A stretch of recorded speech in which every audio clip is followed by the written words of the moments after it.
Good evening, everyone. Thank you so much for joining us this evening. We're really excited. We are getting to introduce you to a new author, and even better for us, a new author who lives in Arizona in Flagstaff. So welcome, Ash Davidson. Thank you so much for having me. It's an honor to be here. Well, that's kind of you to say that. And we do have an audience tonight. We have an audience called T.J. Newman, the author of Falling. And at some point, Tori's going to come up and chat with us for a few minutes, because those of you who watched her event on July 6th were totally frustrated by the whistling sound that came from our broken air conditioning duct. So we're going to revisit Tori and give you a chance to hear what she has to say. Anyway, Ash, congratulations. This book has had more reviews than, well, maybe Tori beat you, but I don't think so. I think it was about a time. And I noticed that you were the cover for the New York Times book review on Sunday. A wonderful review of Damnation Spring. Thank you. I've been very fortunate, but I think I should be clear that if we're tallying reviews, Tori very clearly wins. Okay. Both of you have had significant media coverage, shall I put it that way? It'd be a lot more tactful. Okay. And I mean, how exciting for us, because Tori also lives in Arizona. So, I mean, it's really, just in 30 years, I can't remember that we have had two debut authors from Arizona who visited the Poison Pen. Can you, Patrick? Do you think we've... Patrick's Probably, but I can't remember. It's so exciting. Yeah, I love it. super New talent exciting. And local talent even. Wonderful. So, Ash, I think your cover is magnificent, and it really expresses the feeling for your book. Did you have any input into this gorgeous cover? This beautiful cover is entirely the work of the art and design team at Scribner Books. The painting is by a painter named Jeremy Miranda, who I'd highly recommend following on Instagram. His work is beautiful. And the painting wasn't done for the book explicitly. The designer, J.M. Misselli, tracked it down and figured out exactly how to fit the title on it, and it's just, I think it beautifully captures sort of the spirit of the place where the book is set, and so I was so fortunate that someone had painted it before, like, to match the book, even though we didn't know each other. Well, it is fortunate. It's also fortunate they agreed to let you use it. It's a licensing requirement, but nonetheless, it's a beautiful book. And as we talk about it, you will find out that the book takes place in forest, an old forest. And I have to say, Tori, this book, I'm sorry, looking at Tori, you're over here, Ed, really made me nostalgic, because when I was an undergraduate, and we used to go up to Mount Tamalpais in the area, your woods, around north of San Francisco where the redwoods are, and over to Yosemite. And when I was a child, my father, we took a couple of trips driving down the whole Oregon coast where the redwoods were so beautiful, and those huge log trucks would thunder down Highway 1, and people, little cars were panicking, you know, because you thought, what if we get caught between these huge, enormous log trucks? So this is the community that you have chosen to write about. What attracted you to it? So the book is set in Klamath, California, on the far northern coast of California, just shy of the Oregon line, near the mouth of the Klamath River, and I chose that community because my family had lived there when I was a young child. We left when I was 3, but I grew up listening to my parents' stories of the place and the people, and so those stories became a kind of mythology of my childhood. And there's a lovely quote in Memory Wall by Anthony Doerr where he says, more or less, like, we bury pieces of our childhood here and there, and they wait there our whole lives for us to come back and dig them up, and that was just a piece of my childhood that was always waiting for me. That's beautifully put. So Rich Gunderson, you are writing about Rich and his family, and they are embedded in the logging community. And Rich in particular has his eye on one giant sequoia. It's been like his goal forever to create as much lumber as he could out of this one tree. Yes, Rich Gunderson is a very tall logger, obsessed with a very tall tree called the 24/7 tree. You know, it's a tree that's wide enough to drive a car through, it's taller than the Statue of Liberty, and he's inherited sort of a family obsession with owning it and harvesting it. And he finally sees his chance and he takes it. He buys the plot of land the tree is on and several hundred trees around it, but he doesn't tell his wife, Colleen, who's a homemaker and a midwife in the community, and she has this encounter with an old flame who sort of plants the idea in her mind that some of the anomalies that she's witnessed midwifing, and maybe even her own miscarriages, might be related to herbicides that the logging company her husband works for uses. And that's really upsetting for her personally because she's been desperately trying to have a second child. And it's a suspicion that becomes pretty corrosive for their marriage. You know, it opens up a real rift between them, it threatens to ruin the couple financially, and it also exposes all these fault lines underlying the community and even her own family. It's hard to be in a community that basically is fading away. I mean, I think about coal miners in, you know, West Virginia, and how hard it would be if you had generations of a family who, you know, whose trade was mining, and yet coal's being phased out. And I think in today's atmosphere, the book is set, what, in 1977? Do I have that right? Okay. If you were writing about it in today's terms, do you think more people would be sympathetic with the tree than with Rich? You know, that's a really good question. I think it's a book about one industry, logging, in one small town in Northern California, but as you say, it could very easily be set in a dozen different industries in 100 small towns across this country, whether it's coal mining in West Virginia or oil and gas in Wyoming or uranium mining in the Southwest. And I think that I wanted to set it in that time period because I think it gives us a sense of remove from today, but I think that a lot of the issues are perennial and you would find them today in those communities. A lot of the concerns that Rich and his colleagues on his logging crew have.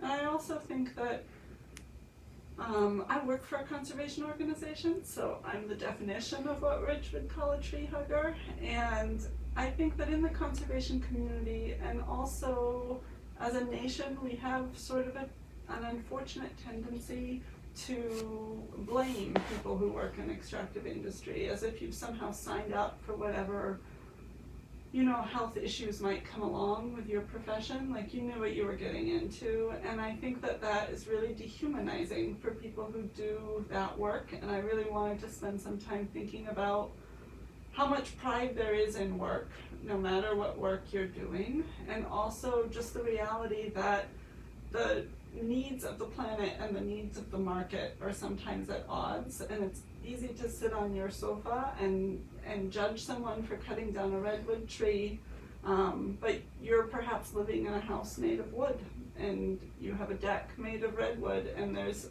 someone who sweated and bled so that you could have a nice set of patio furniture. And I think that sort of disconnect is interesting, and I think that at the core there are shared fundamental human values that we, I think, have as human beings can recognize in another human being, regardless of where you stand on issues of environmental regulation, regardless of what you think of old growth forests, whether they should be protected and preserved or harvested and put to good commercial use.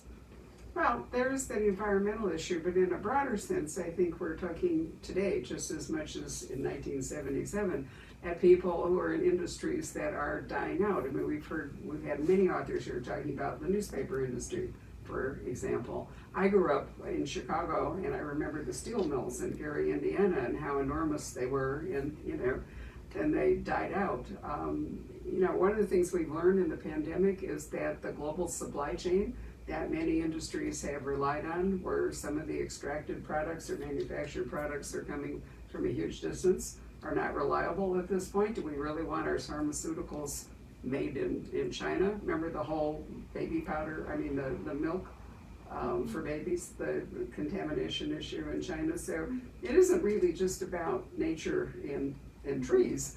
And I think a lot of the discontent that we're seeing in our society today is between those people whose livings and professions have been endangered or phasing out, and people who, in the tech industry, let's say, whose professions are, more glamorous and also are hiring.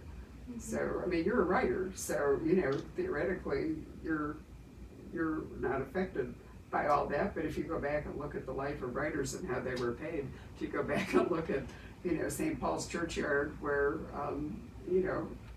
publishers sold books out of their shop and hired writers out the back, and writers had no copyright protection. It was a totally perilous industry. I think that's just the way of the world. Yeah, it's always been this way with societies that, various products create demand. I mean, look at fashion. I mean, I love the fact that ostriches, for example, were an endangered species at the turn of the 20th century because women wore ostrich feathers all the time. Or look at the beaver, I mean, so fashion has much to answer for, and you're right, there's a tremendous disconnect between people parading around in furs or feathers or whatever, and the people who make them and how we feel about them. Should they, in fact, be criticized, or should opprobrium attach to them? I think that as Amazon forest is maybe the hottest topic of this at the moment, where it's being burned for agriculture or trees are being cut down. It's releasing all sorts of bad things into the atmosphere, and yet the people living there are starving. So, what do you do? I mean, as a conservationist, have you looked at this in a more global setting? I mean, I think what's interesting about extracting natural resources, whether it's cutting down old growth redwoods or killing beaver across the West, I think as a species we're not terribly good at projecting ourselves very far ahead of where we are, and I think sometimes we don't realize the long-term impacts of an action, like thinking about wetlands and water in the West and the integral role that beaver were actually playing in that, which I don't think really occurred to people until they were gone. And I think in the area where the book is set, even today, the highway along the coast in Northern California, very near, just north of Klamath, there's a large mudslide, and the road is closed most of the day because of the landslide, and that same landslide is in this book in the 70s, and here we are almost 50 years later, and that same landslide is endangering that road. And so I think whether you look at a micro level in Klamath, California, or you look at the Amazon, I think trying to think not just a year ahead or 10 years ahead, but several generations ahead is not always our strong suit as a species. I think you're right. Well, now we've talked about issues, let's talk about story, because after all, this is not nonfiction, nor is it some sort of treatise for conservation. It's a really powerful story about a family. So, how did you imagine these characters into being? So, I think Damnation Spring is really a story about family and about love and about greed, and what happens to a family and a community when this way of life that sustained them for generations begins to literally erode under their feet. And so I did invent these characters, but after working on this book for 10 years, I feel more like I met them, which I realize makes me sound completely insane. But no, it makes you sound like most authors we talk to, so don't panic.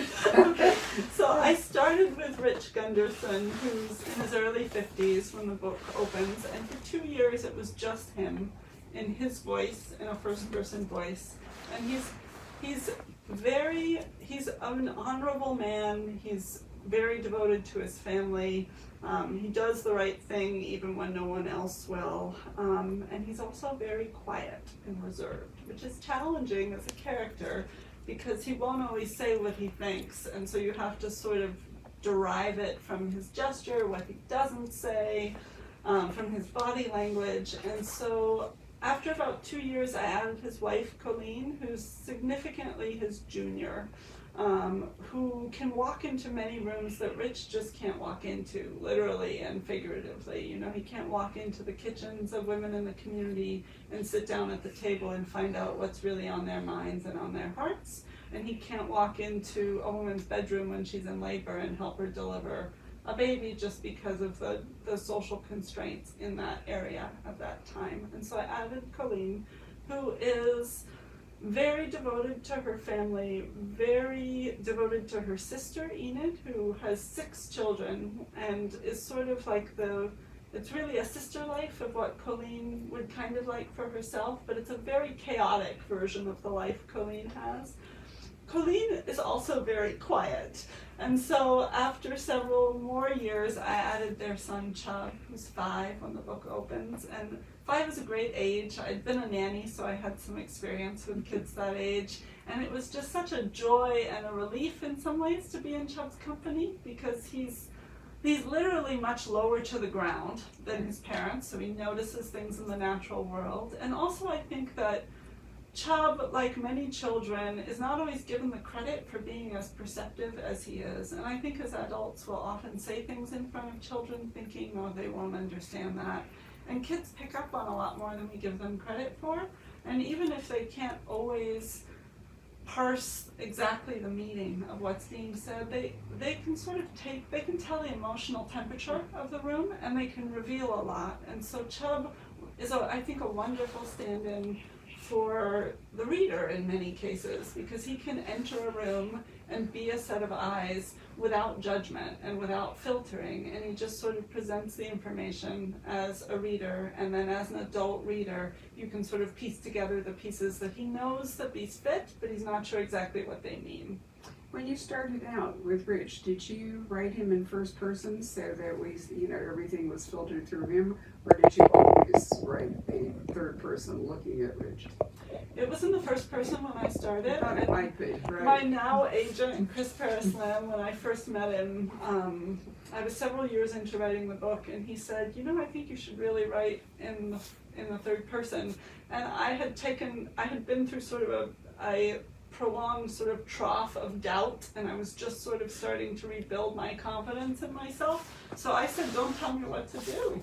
And then several years later, I moved the book to a third person. And several years after that, I wrote a very contrite email saying, I don't know if you remember me, but you were right. This needed to be in the third person. Would you look at it? And because Chris is an infinitely generous and gracious person, he did look.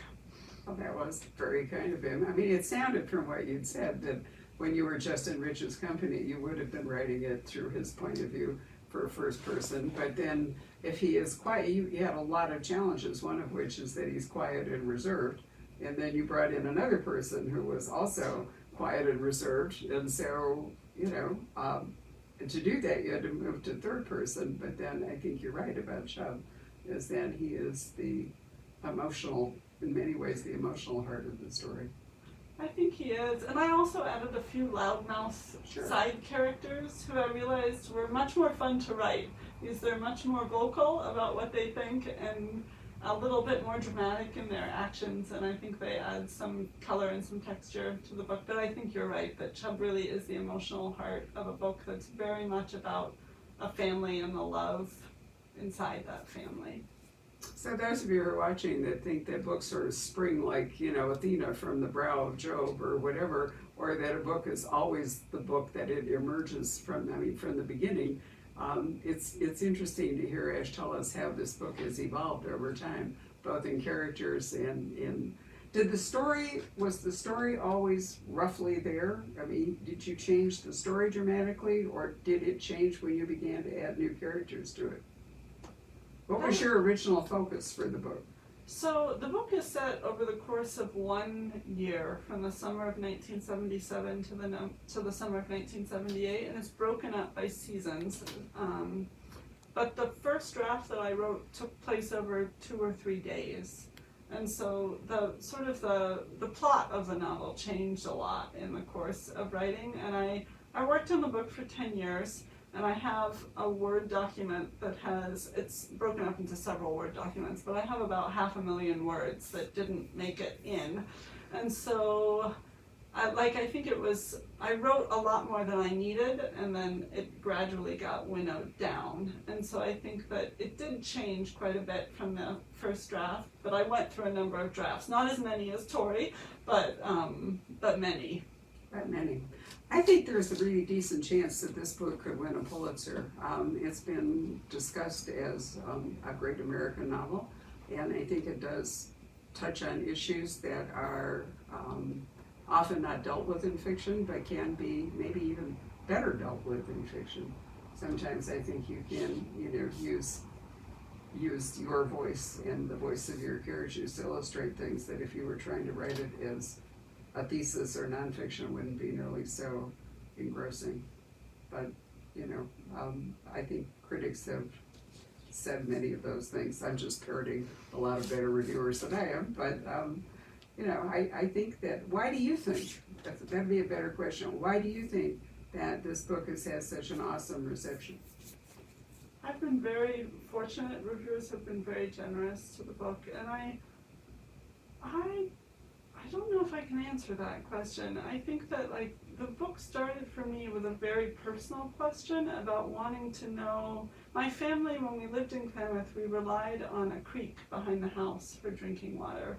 My parents were really concerned about herbicide sprays that the logging company was using, and they left in the mid-'80s, and so they didn't remember much about the herbicides. So when I went back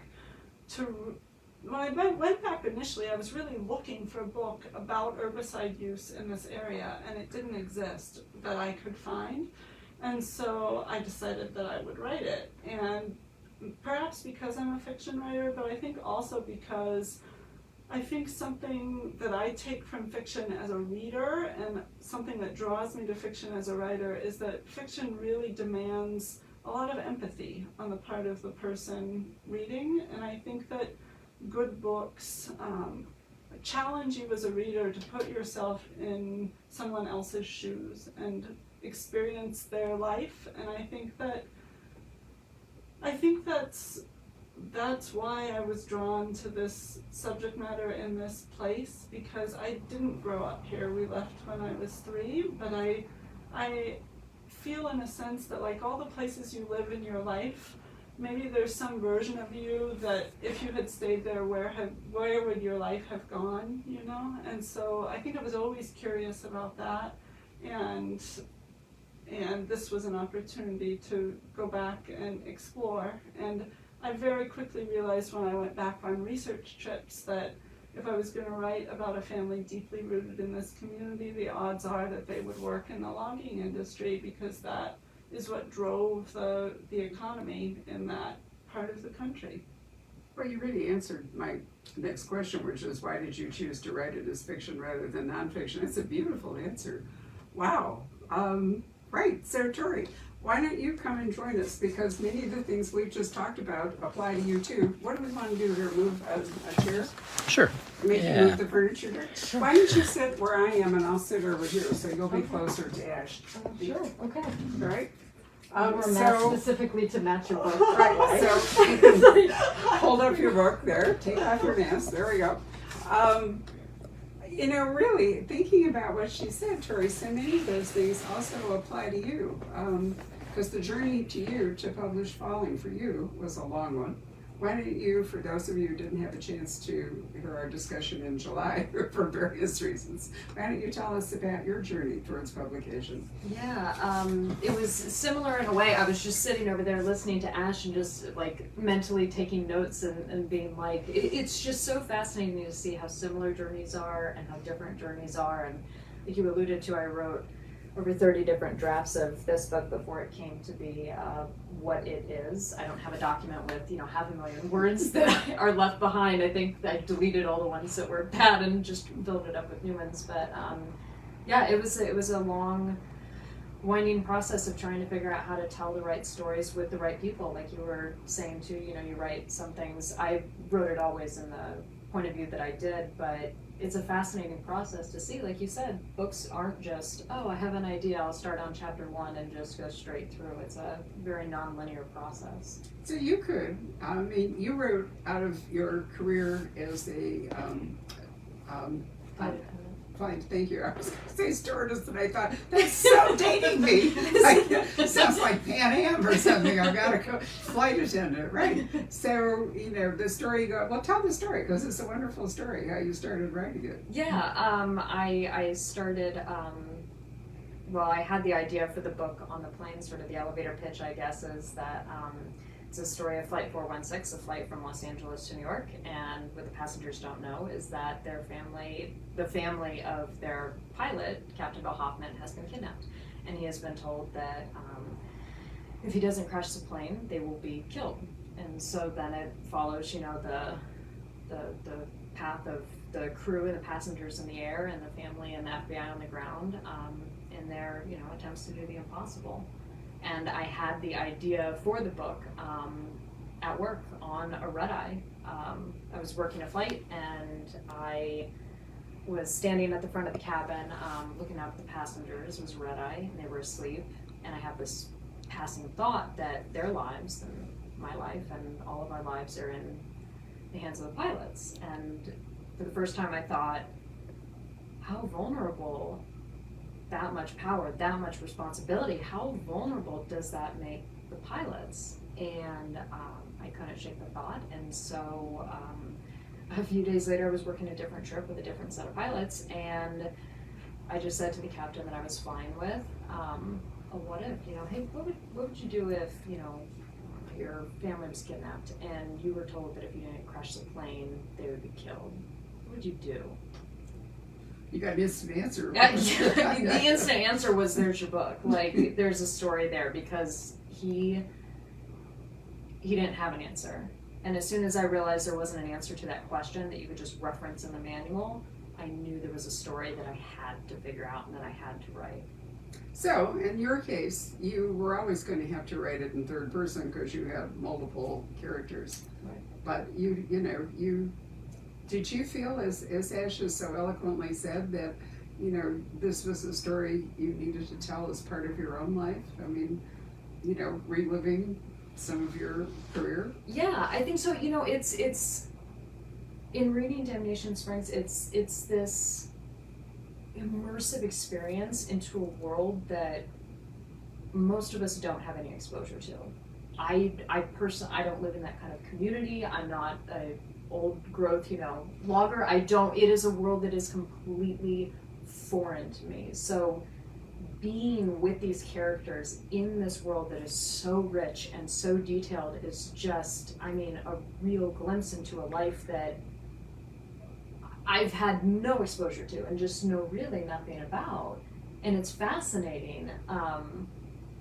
Falling's a little bit different, but in a kind of similar way, in that it's a world that everybody has a connection to. Like, everybody has a connection to aviation one way or another. Even if you've never been on a plane, that is a story. That's a connection to aviation. We look up in the sky and we see planes flying by. It's a world that we all have some sort of connection and experience to, but is also very detailed and specific, and something like their world that if you're not in it, sort of on like the behind the scenes aspect, if you're not in it, it can be hard to understand. If I was to write a story about this world, having no understanding, it would be awful. That's why you wrote this brilliant book, because you get it. It's just, so that was with Falling. It was just kind of giving a glimpse into a world that is very detailed and specific. And so I have to tell you that last night when we launched Preston and Child in their new book Bloodless, you came up because the book begins with D.B. Cooper and his hijacking of the Boeing airplane.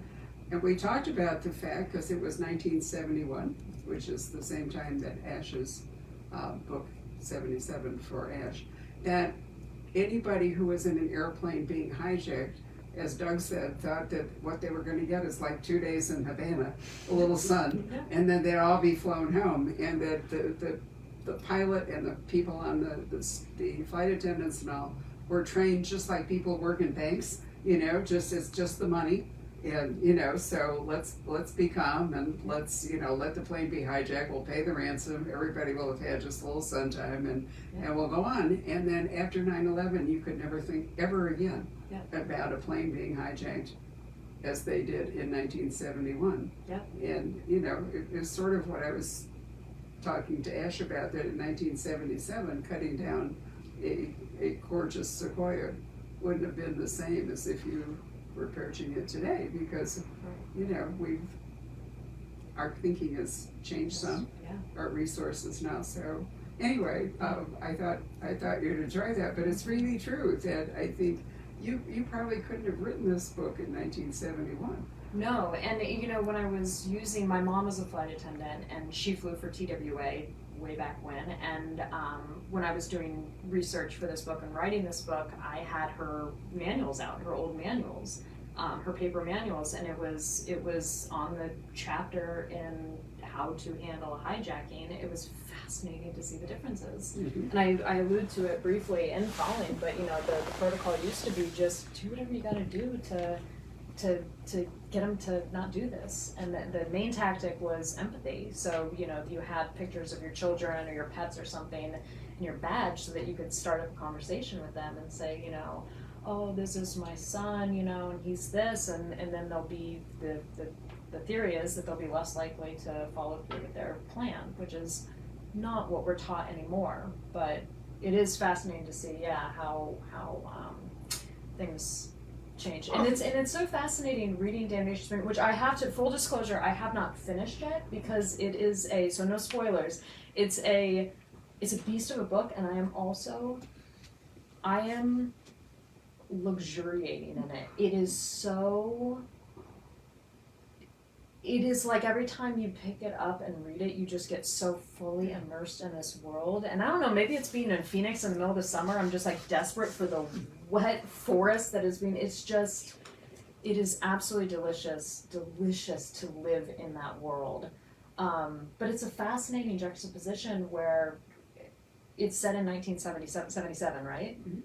It feels so relevant too. It feels so, like, I forget sometimes that it's set then. I don't know, there's just very strange relevancy to it. The issues, I think, are the same. Unlike, there's a much greater divide between 1971 and 2021 in terms of... In the world of aviation. Yeah. But in this world, Right, and I mean, I think people all over this country are... Part of the reason there's been this populist movement and so forth is because people are being left behind. The jobs that they valued and jobs where they could support their families for one reason or another, whether it's extraction or whether it's, some other skill, like in the newspaper industry where they're hiring fewer people, whatever. There's a huge fear in publishing that ebooks was going to decimate print books, and it's turned out not to be the case. They've stabilized at something like 20 or 25%, and audiobooks have actually, I think, taken up a larger. But every time there's a new technology, there's a fear in that people who did the old way to do business, whatever it was, are being bypassed. It's what happened to. And the other thing I think is so important is that the more you outsource all these things as a nation, the more vulnerable you are to everything else in the world. I mean, the British did that. They were the company that really started the Industrial Revolution. And then gradually, they began to outsource everything. And they also brought in people to do things. I mean, the reason there's a Pakistani population in England is because the people in England who got more money didn't want to work in the mills anymore. And, it's just a constant economic cycle. So I think that Ash's book speaks to us today just as well. I mean, did you did 71 because why? I know you sort of said that, but remind us, why did you pick 1971? I ended up choosing the period I did for a very practical reason, which that there's a point in the plot that has to do with the timeline of the expansion of the national park in the Redwoods. That is key. I won't spoil it, but it's key to the plot. So I had it set a few years later, and then I realized that's not going to work, and I had to back up. But if I may, I will say that having finished Falling, I don't think I'll ever get on a plane without it crossing my mind for the rest of my life, which I think is like a testament to your work, but also like slightly terrifying for me personally. But I thought what was so interesting about it was it's a book I think that could only be written by someone who had that professional experience. And I think the element I most enjoyed in it, and in many of the interviews you've given, has to do with the fact that a flight attendant is not there to serve drinks, and I think that, like, naively, as a passenger, that is sort of the most immediate thing that you see, and so it's been really illuminating to learn, to sort of get that peek behind the curtain and realize why flight attendants are there, what they're trained to do, and I think that I will never look at another flight attendant the same way too. I will now be much more intimidated by them, and I particularly love I hope this isn't a spoiler, I don't think it is, but there's a moment in the book where the flight attendant is commenting on the fact that the flight attendant's very aware that whenever there's some sort of disturbance, everyone looks at the flight attendant, and that there's this sort of mask that comes down, and I'm definitely one of those people where as soon as there's any turbulence, I'm like, does that person look worried? No, then we're fine, we're not gonna die. And so now, like, I feel like there's a whole sort of, like, I have another set of glasses that I can put on when I'm on a plane, and that's thanks to that book. I'll also be like gripping the sides of the seat. Well, I appreciate that, and it's you know, I think that's great. You said, you know, I didn't realize. It's like, honestly, that's fantastic. If you don't know that we're there to do something besides serve drinks, that's honestly terrific, because that means we're not doing our jobs. Nothing's gone haywire, and we're not having to break out, you know, the defibrillator or deal with some sort of security issue, and that's great. So it's been fun to sort of bring that you know, awareness out. In the same way that reading Damnation Springs, I'm not sure someone, because Grand Canyon Land Trust, right? That's who you work for? Grand Canyon Trust. Grand Canyon Trust, right. I'm not sure that this subject matter and the way that what this story deals with could be told as well by someone who wasn't on the tree hugger side of it. Do you see what I'm saying? Because there's a certain non-judgment. You spoke about it earlier. Non-judgment to this world of like when you just think of, you know, chopping down old growth redwood, it does make you go, what? Oh gosh, what? And I think that the characters in this world is portrayed so respectfully and beautifully that I'm not sure that sort of, I think your viewpoint coming from your life experience has got to have just enriched that and made that. I appreciate that as a reader, that viewpoint, so thank you for that. Can I ask an insider question? I want to know, is the tactic of duct taping people to their seats in the manual? Listen, I was just going to bring that up because that picture of that passenger on whatever flight it was with the duct tape all wound around the seat, and I thought, okay, it must have been flight attendants, but maybe they also had to draft a passenger to help them. Well, I'm sure they did. It was, I'm sure, a difficult. I mean, it have to be a group effort. You know, you have to hold the guy down while you're wrapping him up. Right. Or was it a woman? Was it a guy? It was a man. It was yeah, a guy. It was a man. That's a perfect example of, like, look, there are procedures, there are black and white rules, there are things that are in place steps that are in place, you know, that we are to follow. But like most things in the world, we're going to hit a world of gray and go, you know, outside. We're going to color outside the lines very quickly. I wasn't on that flight. I was not a member of that crew, so I'm not going to pass judgment on anything that they did.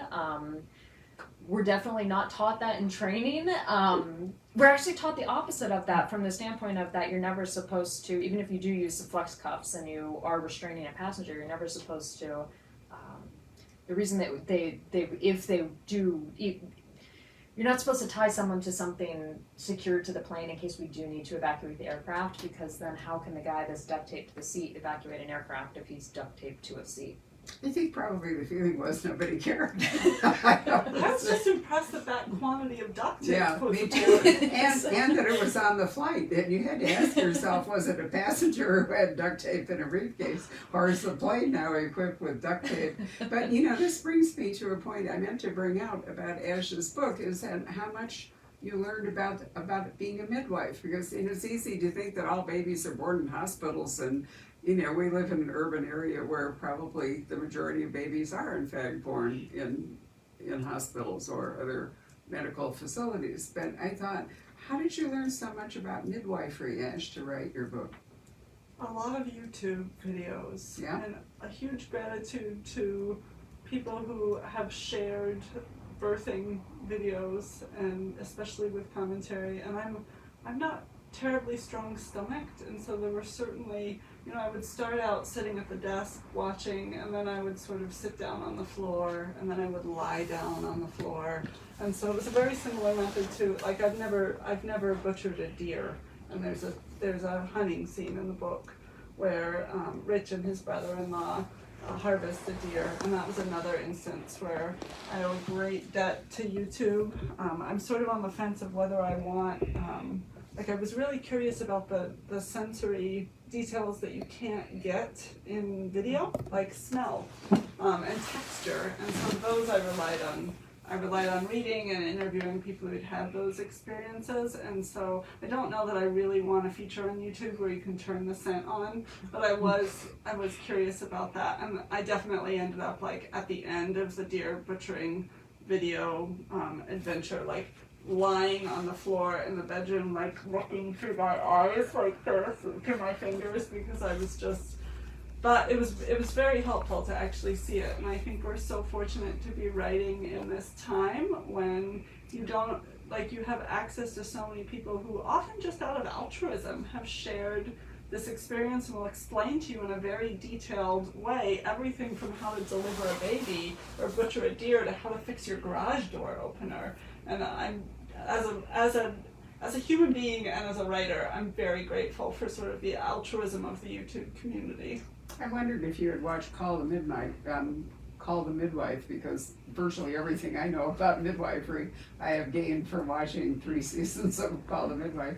Because it's not as, actually it's making a comeback in that more people are having home births and so forth, but for somebody of my generation it wouldn't have even occurred to you, to do that unless you were in some perhaps rural area or something. So again, it's interesting how society keeps pivoting, isn't it? And things that we value disappear and then they come back, or it's I think it's all completely fascinating. So you are writing in one sense historical fiction, but on the other hand, the story is also said your book is so contemporary that even though it's set in the 70s, it feels very much as though it were today. Patrick, why don't we turn to questions? Do we have any?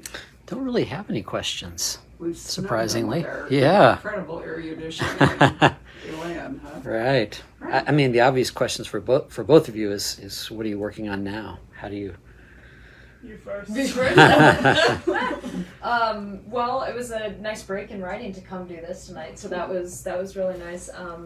I feel like I'm back to being just holed up in my place, just writing every day. But splashing down here through the storm. Yeah, exactly. It's in Phoenix. We're having a monsoon season. I can't remember the last time we had a monsoon. I can't remember a day in August when I walked outside and it was 73 degrees and cooling. I can't ever remember. It's unbelievable. It's been, if you look at Seattle and you look at Phoenix and you think somehow there was this weird city reversal, because it's so wet. And during the day, usually it's around sunset, and then in the night we'll get a storm, but it's been raining all day long today. It's just weird. And cool. Yeah, and cool. How's it been in Flagstaff? Because Ash lives 2 hours north in Flagstaff. You've had some serious storms up north. We have a lot of rain, and driving down here today, the hills were so green. You thought you were in Ireland. It doesn't look like Arizona normally looks. It's quite spectacular.